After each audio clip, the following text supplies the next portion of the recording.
What's happening, guys? Sam Adams here, and welcome to a brand new episode of the Jampack Report, today for September the 2nd of 2019. And of course, for those that are brand new to the show, this is a daily gaming news podcast that keeps you up to date and informed on everything happening in the gaming industry, hosted on youtube.com/Samuel Adams Media Monday through Friday. And of course, it's also up on podcast services around the world if you did want the audio version of the show.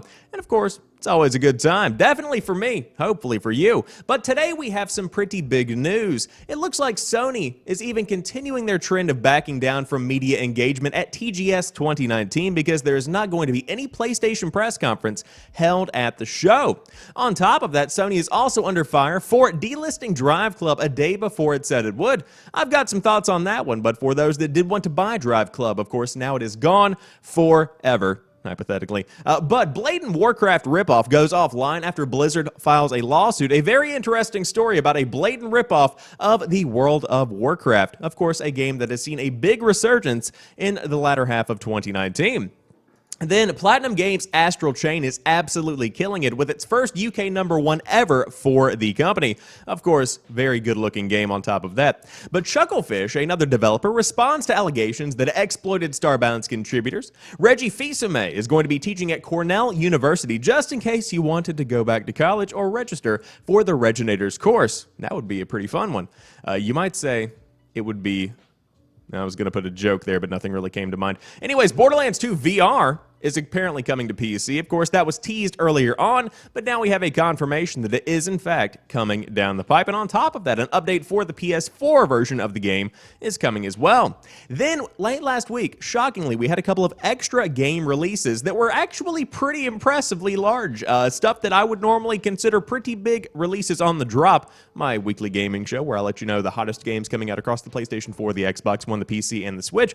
But we have Bulletstorm, Duke of Switch Edition, and Risk of Rain 2, both stealth dropping later on in the week. But that's pretty much the lineup for today's show. Again, I do hope you enjoy what I bring to the table. But without further ado, let's go ahead and dive into today's top gaming news. First off, no PlayStation press conference at TGS 2019 either. The console maker will still have a booth showing off new games. Sony Interactive Entertainment will not hold a PlayStation news conference at Tokyo Game Show, continuing a trend of decreased engagement with major trade shows for the console maker. That information comes via translation from PlayStation's Japanese language webpage outlining plans for TGS 2019. Instead of a news conference, Sony will hold a live show from its booth in Exhibition Hall 5. Earlier this year, SIE skipped E3 2019 altogether. No news conference or live stream, and not even a booth on the show floor for the first time in that expo's 24-year history. The company also bagged its annual PlayStation Experience, which would have been held last December. The show had run consecutively for the preceding 4 years. Sony was at Gamescom 2019 in Cologne, Germany earlier this month, making it the company's first appearance of the year. News conferences, however, are not typically a part of that particular exhibition. Sony's TGS 2019 booth will showcase Neo 2, Final Fantasy VII Remake, and Call of Duty Modern Warfare, among other games. TGS, which has been held for the past 23 years, is September the 12th through the 15th at Makuhari Messe in Chiba. I believe I said that correctly towards the end there. But very shocking to see that they are even backing down from the TGS 2019 showcase. They have to show something. There has to be some form of excitement brought to the table here, because whenever you don't hold any kind of large press conferences for an extended period of time, or even put out any kind of news, people begin to get a bit concerned. Now, I will say that this isn't necessarily shocking, this isn't necessarily unheard of, because we are getting to the end of a generation. And so the PlayStation 5 is obviously coming down the pipe very soon, mind you. We are going to be hearing a lot of news in 2020 about what is coming next for the PlayStation brand. And so, considering that there is going to be so much news coming out in the next 6 months, you don't necessarily need to show off tons of gameplay, because quite frankly, many of the games that are still on the slate to be released are likely going to be coming to PlayStation 5 anyway, so maybe some early demo builds are being put together to show off a promo of what the power of the PlayStation 5 will actually entail, so maybe the games will look better and it's pointless to show off gameplay now. But still, considering that The Last of Us Part 2 has to have some kind of gameplay if it's being released in spring 2020, we have to at least see something. There has to be some kind of event, and I would say that you are going to be seeing one of their specials put on the YouTube channel, you know, kind of like their one-off direct style videos. That's probably going to be the route that they take, and I would say you might be getting one of those videos later on in September, which does make sense. If not September, maybe October.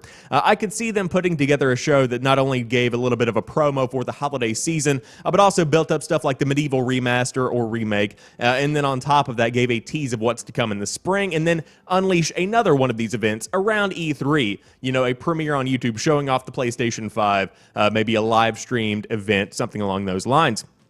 But regardless, if you were looking for TGS 2019 news surrounding PlayStation, looks like you're not going to be getting too much of it. But of course, it is a very big time for gaming news. Of course, we had PAX just a couple of days ago, and on top of that, TGS coming down the pipe very, very soon, with much more news to come, needless to say. So again, no PlayStation press conference at TGS 2019. But everybody else is already mad at Sony anyway, because Sony is under fire for delisting DriveClub a day before it said it would. Sony has come under fire for delisting DriveClub because, of course, DriveClub, DriveClub VR, DriveClub Bikes, and all DLC and season passes related to those games from the 31st of August 2019 is, of course, they're gone. In fact, Sony is still saying that on the PlayStation website, but Sony delisted DriveClub around 5 p.m. on the 30th of August, over 24 hours earlier than initially announced. Eurogamer was contacted by a raft of upset people who had intended to buy the PS4 exclusive racing game today, but logged on to find it unavailable. And of course, Sony has been asked for some kind of explanation. One prospective customer said via email, quote, "A lot of people were waiting for the final sale, as it's very common in such cases, DuckTales Remastered, Forza Horizon 6, etc., but now they can't buy anything. I'm a big fan of PlayStation, but I suppose that Sony crossed all the borders in this case. People must know that it can happen to any game published by Sony." And of course, it's a similar sentiment online, with many tweets having the exact same kind of reaction. DriveClub goes out in controversial circumstances, but then perhaps we shouldn't be surprised. DriveClub suffered a number of setbacks during its life before nailing redemption. DriveClub from Motorstorm developer Evolution was supposed to be a PS4 launch title, but it was delayed. When it did come out, it suffered devastating online issues, and Sony would eventually shut Evo down before announcing the closure of DriveClub's servers in March of 2020. And so, we have a slew of unhappy people about the fact that DriveClub was delisted a day early. And to that I say this. This game has been available for 5 years coming up this October. You have had nearly 5 years to get this game. They have been warning you that the game is going to be delisted for months on end. And you choose to wait until the very last day. You choose to wait until the last possible minute to pick up this game. This one's on you. Now, with that being said, they also shouldn't have delisted it a day early. If you say you're going to do something, follow through with those exact parameters, especially if you are some kind of company, a developer, any kind of publisher of any game, whatever it might be. It would be like releasing a movie, all of a sudden, just boom, hey, it's gone from the theater now. And it's like, well, I was wanting to see that before you. It's that kind of situation, but at the same time, you should have had the game before now if you were even marginally interested. I'm just saying.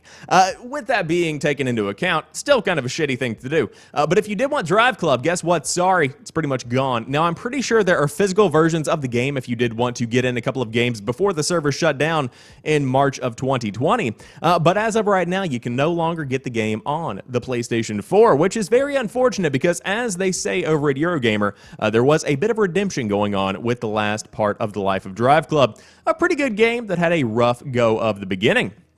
However, moving on, let's talk about more angry people, specifically Blizzard, because a Blatant Warcraft ripoff has gone offline after Blizzard has filed a lawsuit. Glorious Saga features images based on Warcraft characters and even some of the same names. Now, for video viewers, obviously on YouTube, this looks like a Warcraft promo, does it not? Oh no, it's not. That's Glorious Saga. World of Warcraft Classic isn't the only blast from the Azeroth path to come out of Blizzard this month. World of Warcraft lawsuits are also back in the news. The operator of a web-based and mobile game that brazenly ripped off World of Warcraft has halted operations 2 weeks after Blizzard filed a lawsuit against it. As reported by Polygon, Blizzard launched the suit against Chinese game developer Sina Games earlier this month, saying it is almost entirely copied from the Warcraft games and related products. The images on the Glorious Saga Facebook page and Google Play listing, where it's called Glorious World, although although the screens still refer to it as Glorious Saga, are obviously lifted from Warcraft, but Blizzard said in its lawsuit that the similarities run much deeper than just that.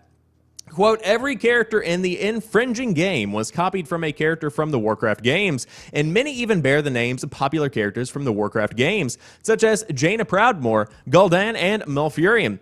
Every monster, creature, animal, and vehicles in the infringing game was copied from the Warcraft games. Weapons, amulets, and other objects were taken straight from the Warcraft games without pretense. Audio cues and sound effects from the Warcraft games were reproduced for the infringing game, the suit says. Defendants even created an icon for their game that plainly is intended to look like the cover of Blizzard's most recent World of Warcraft expansion, Battle for Azeroth, and there's your side-by-side. I think that's pretty undeniable. I think that's pretty much an open and closed case. But Blizzard said that the popularity of its Warcraft setting makes it a popular target for ripoffs by unethical developers, and also alleged that other Cena Games releases are based on other well-known franchises, including Pokemon, Yu-Gi-Oh!, and Naruto. A substantial part of the defendants' business, if not the entirety of their business, is making and selling knockoff games that infringe popular entertainment properties, the suit states.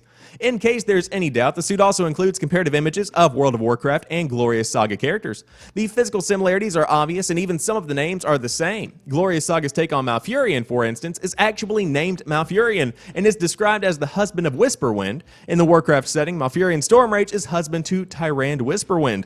And of course, you have the direct comparison here, a bit of a chibi take on the character, but nonetheless, still the same.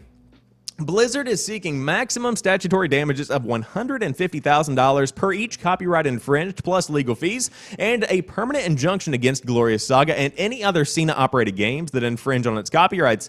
But it appears that Cena has already thrown in the towel.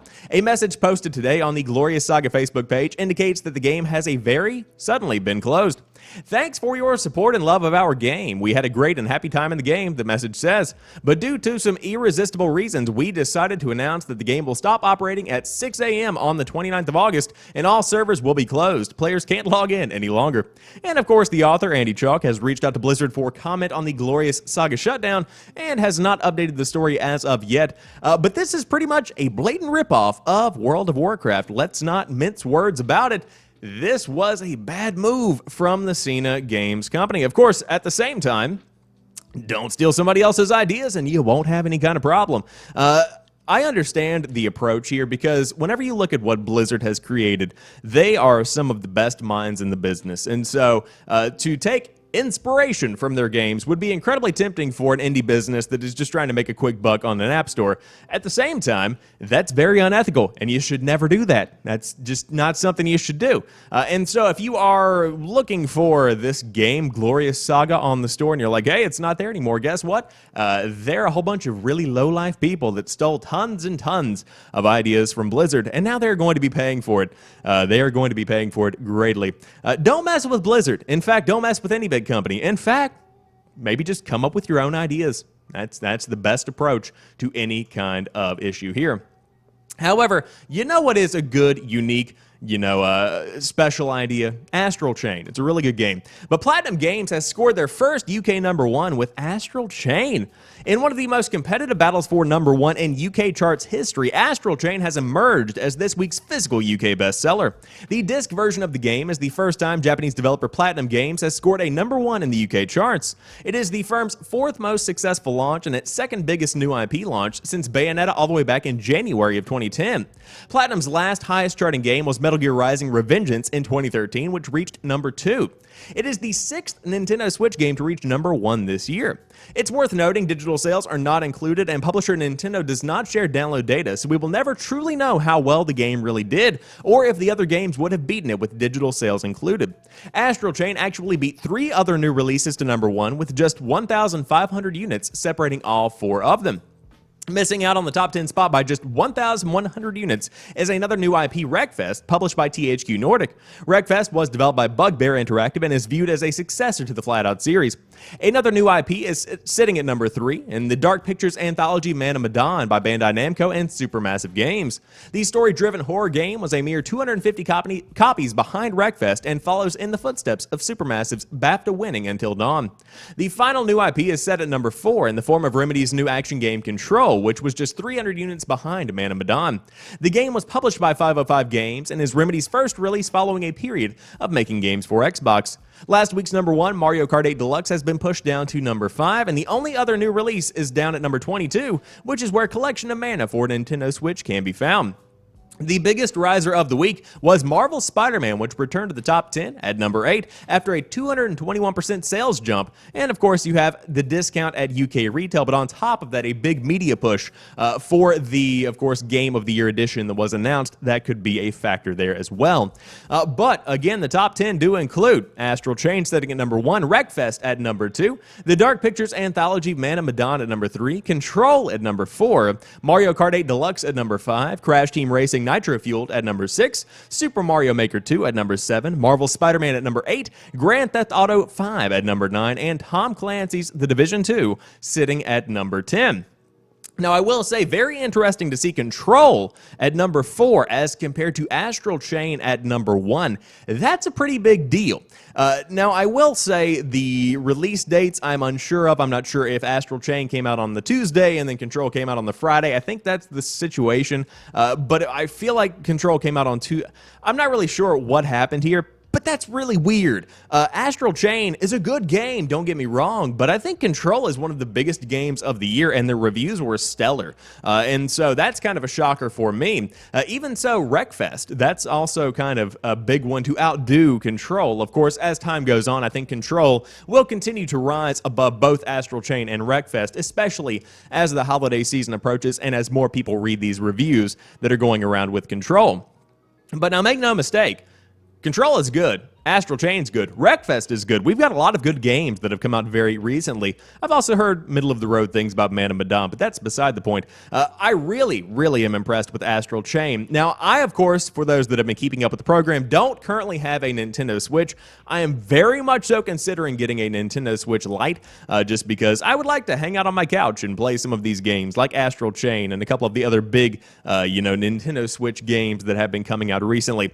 But I did watch it. I was watching Carnage play it on Twitch, and man, that game looks good. I mean, really, if you are a Nintendo Switch player and you want to see a game that really pushes the Switch hardware to its max, that is a game that really makes a Switch game pop. It looks like an early PlayStation 4 game, and by early, I mean not even launch day, like a couple of years after it when the developers began to really kind of get comfortable with everything. It's a pretty good-looking game, and the gameplay is tight as well. If you do want to check out Astral Chain again, it's totally worth your time, but Wreckfest also worth your time, and Control also worth your time. Absolutely. Or you can just continue playing Grand Theft Auto 5 like the majority of people. My God, it's been in the top 10 for years. But, moving on. Chucklefish responds to allegations that it exploited Starbound's contributors, but the indie studio is still under fire for selling 2.5 million copies and not reimbursing teens who put in, quote, hundreds of hours. Chucklefish has issued a statement responding to multiple accusations that it took advantage of unpaid volunteers who assisted with the development of Starbound. The incident came to light when one of the game's writers, Damon Reese, tweeted that they worked hundreds of hours on the game and wasn't paid a single cent. They were 16 years old at the time. Reese noted that there were around a dozen other unpaid workers on the project. Sure enough, similar claims emerged from graphic artist Roe Watson and concept artist Christine Crossley, while composer Clark Powell reveals he turned down the chance to work on Starbound when he learned it was unpaid. Chucklefish has issued a statement to PC Gamer emphasizing that, quote, everyone was credited or remunerated. Is that right? Hold on, I got to Google that word. I got to Google that big old word from a small brain to make sure that's right. Remunerated. Pay someone for services rendered or work done. I thought it was remunerated. Well, all right then. You learn something new every day. Anyways, Chucklefish has issued a statement to PC Gamer emphasizing that everyone was credited or remunerated as per their agreement. We're aware and saddened by the current allegations against Chucklefish regarding Starbound's early development, the studio wrote. During this time, both the core crew and community contributors were collaborating via a chat room and dedicated their time for free. Community contributors were under no obligation to create content, work to deadlines, or put in any particular number of hours. Reese has since responded to this, telling PC Gamer that deadlines were absolutely in place, if not formal, then definitely heavily implied. Quote, I was a naive newcomer to the industry and my trust was utterly betrayed. They continued, there is no moral defense for this. Much of the frustration stems from the fact that Starbound went on to sell more than 2.5 million copies and fueled the growth of Chucklefish. In its statement, the company insists it has grown into an indie studio that has a strong emphasis on good working practices, providing a welcoming environment for all employees and freelancers. Our doors remain open to any related parties who wish to discuss their concerns with us directly, it concluded. Reese maintains it is massively unethical to allow anyone to contribute significantly to a project while unpaid when the leaders of the team are walking away with millions of dollars in personal revenue share. If your game sells over 2.5 million copies and your only excuse for not treating people ethically is, but the dozens of teenagers whose labor we exploited signed contracts, you may need to do some soul searching, and that's where the story is concluded. So this is a complex one, okay? On one hand, this is very, very unethical, especially considering the success of Starbound and Chucklefish. The ethical thing to do would be to go back and reimburse these people that have given hundreds of hours to the development of your game. On top of that, the more ethical thing to do would be to offer them jobs, to give them, ends in the industry. They did a fantastic job, so they should be rewarded with more opportunities to work, to showcase their talents, and to become a bigger part of the gaming industry.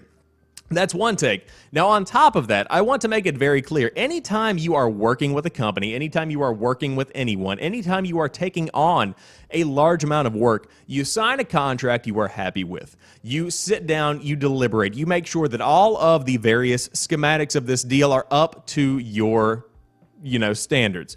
That's what needs to happen. This wasn't done. And so, number one, if you are volunteering and it's on a voluntary basis, the work you are doing, then whenever you want to stop, then stop. Even if there is an implied deadline, you are under no obligation to continue working on this game. Now, it could be heavily implied. You could be ostracized from the project. Yes, these are both potential outcomes, but at the same time, these are choices you make. You either overwork yourself or you volunteer your time, and that's pretty much what happened here. It's not a good situation, make no mistake. I am somebody who has been taken advantage of a lot in my life. I have a huge work ethic, and I'll work very, very hard for very little pay, and people know that, and it sucks sometimes, but you have to grow a spine. I did it, you should too. And so if you are working with developers, especially in an industry that is so dependent on proving your worth before you are paid, you just have to be careful. That's pretty much what it comes down to. You just have to be careful.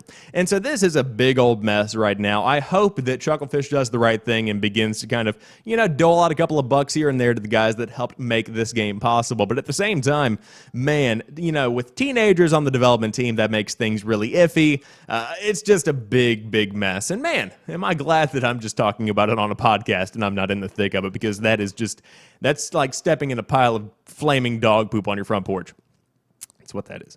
But you know what isn't like that?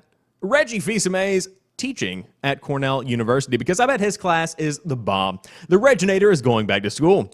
Just 6 months after stepping down as president of Nintendo of America, Reggie Fils-Aimé is heading back to his old university to become their first leader in residence. Reggie graduated from Cornell in 1983, and his new role will see him delivering lectures and meeting with the university's community, helping teach students about leadership, conscious capitalism, and service. His first talk at Cornell University's Dyson School of Applied Economics and Management takes place on the 21st of October and is open to the public. So if you happen to find yourself in Ithaca, New York, and you'll be able to partake in some light refreshments while Reggie shares his principles on how to develop your leadership qualities, just don't be late to his classes. And so, of course, you have him tweeting out, "Don't skip class, don't fall asleep, better be a great student when Reginator is your lecturer." And of course, then you have the gif of him, melting somebody at the Nintendo HQ as to be expected. But overall, glad to see Reggie is enjoying his retirement. Of course, whenever you retire from Nintendo, you can pretty much do whatever you'd like. And for somebody to be the leader in residence at Cornell in a pretty big business role, I think it's a perfect fit, because the man really did drive Nintendo of America to a success that was unprecedented. I mean, the man really did power through the Wii U and come out on top with the Nintendo Switch amongst many, many other, similar situations. I mean, he drove the DS to incredible fame here in the States. Of course, he was collaborating with other fantastic minds at Nintendo, but to say Reggie wasn't a big part of the success, you're kidding yourself. You're kidding yourself. And so overall, if you do want to dive into Reggie's lectures, you can register at Cornell, because that's where he is going to be found for the coming years, or at least foreseeable future. But guess what's coming to PC? Borderlands 2 VR, because it has been confirmed for VR on PC, and on top of that, the PS4 version is getting a bit of a buff. Borderlands 2 has already come to VR via the PlayStation 4, but an ESRB rating from earlier this year suggested we would eventually be able to play the VR version on PC as well. Now it's been confirmed courtesy of the trailer above and will be here in fall 2019. The PS4 version is getting a free update adding the DLC, which will hopefully be true of the PC version. This version of Borderlands 2 will apparently come with new skills to virtually pay the bills, including a slow motion ability called BAMF, of course, BAMF, or Badass Mega Fun Time. It looks like there's a teleport to move system as well, with blue circles appearing where the player is about to zip. Multiplayer doesn't get mentioned, so this might well be a single player only deal as it is on PS4. Still, I imagine it'll be fun to face McShooty right in the virtual eyes before shooting him in the head, says Jody McGregor over there on PC Gamer. But overall, this was a pretty cool, piece of content here for VR fans. It is a game that works well in VR because it's almost like an on-the-rails shooter kind of setup. If you remember arcades from back in the day, you can zip from position to position and use your light gun, your controller, whatever you might be using, to, shoot people on the PlayStation VR headset. And so why not put it on PC? Again, this is something that has been rumored to be coming for a very long time. But for fans of Borderlands that want to kind of get hyped up before the release of Borderlands 3 and dive into some VR content, then by all means, I would highly recommend checking this one out. Of course, a very good time for fans of the VR and the early adopters that have gotten in early on in the, history of VR. But glad to see it's finally coming, and I cannot wait to check it out for myself. If I ever do get a PlayStation VR headset or any kind of VR in general, that stuff's still kind of expensive. It's getting better. The Quest, the Oculus Quest, the new one, relatively affordable. Still expensive, but relatively affordable. And to round out today's show, we have a couple of games that stealth launched late last week. Bulletstorm Duke of Switch Edition gets surprise release on, of course, Nintendo's little handheld. Gearbox kept quiet about Bulletstorm Duke of Switch for months, but the game has just been released for everyone on Switch. Of course, during Gearbox's PAX West panel, the developer-publisher announced that Bulletstorm Duke of Switch is available now on the Nintendo Switch.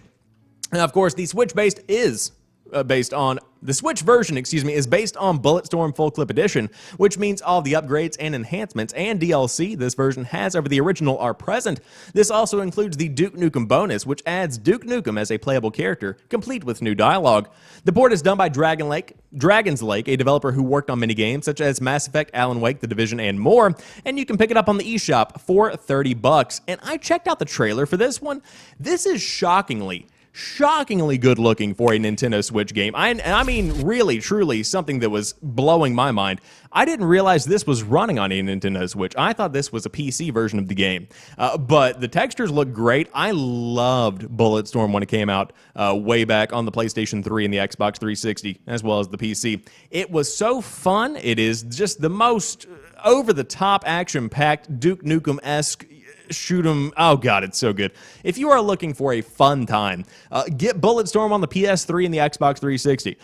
Get Bulletstorm on the PS4 with the Full Clip Edition. It's also out on the Xbox One. Highly recommend. And on top of that, of course, now out on the Switch with a stealth release coming from Gearbox at PAX West. But on top of that, you could also pick up Risk of Rain 2, because that game popped up on the Switch, PS4, and the Xbox One, and this one, oh my god. Oh, it looks so good. If you haven't seen gameplay of Risk of Rain 2, it is not Risk of Rain 1, it is something entirely different. Risk of Rain 2 is a super fun roguelike. I want to give it more of my free time, says author Jordan DeVore over at Destructoid. But given that it's still making its way through Steam Early Access, my play sessions have been sporadic at best. I don't want to spread it too thin too early, especially when I know more content updates, including extra characters, bosses, and levels are in the works. The current roadmap stretches into spring 2020. With that in mind, it's surprising to see the game release on consoles so soon. Risk of Rain is out today on Nintendo Switch, PS4, and the Xbox One, with the latter platform also getting the original Risk of Rain. The console ports are $30. For reference, Risk of Rain 2 is $20 on Steam Early Access. Additional survivors, stages, items, enemies, and features are still in active development and will be added in multiple free content updates, according to the game's description on console storefronts. On a similar note, developer Hopoo Games Who knows? Previously said that the Switch port is totally parallel with our early access roadmap, and we are still on track for our September update. It's a big one. Basically, if you are fine with a work-in-progress game that is enjoyable now but will assuredly grow better with time, knock yourself out. Otherwise, you are better off waiting until next year. But this game, especially on Steam Early Access, is running very well. And of course, there was a promotion early on where if you bought it once, you got a second code to give to a friend. It's fantastic in co-op or in a single-player kind of approach, but it is just the best shoot-'em-up, collecting abilities to better shoot up enemies, little fun game you'll ever play. Oh my gosh, I cannot wait to dive into this one. But again, shocking to see a console port this early on. It's still in early access on PC, and of course, more and more of these games are taking this approach, but considering how well the game is running in Steam Early Access, I can't say I'm shocked to see it on the consoles so soon because, again, it is running very well. It's like a full release at this point with just more content to come and more updates to make the game even better than it already is. But that rounds out today's episode of the Jampack Report. Of course, if you did enjoy today's show, be sure to let me know in the comments section on the YouTube video or leave me a review on iTunes or other platforms where you might be able to leave reviews, wherever those might be. But on top of that, if you enjoy this kind of content, consider clicking that subscribe button because the channel is growing and you can be a part of it. But until tomorrow, I will talk to you guys later, and peace.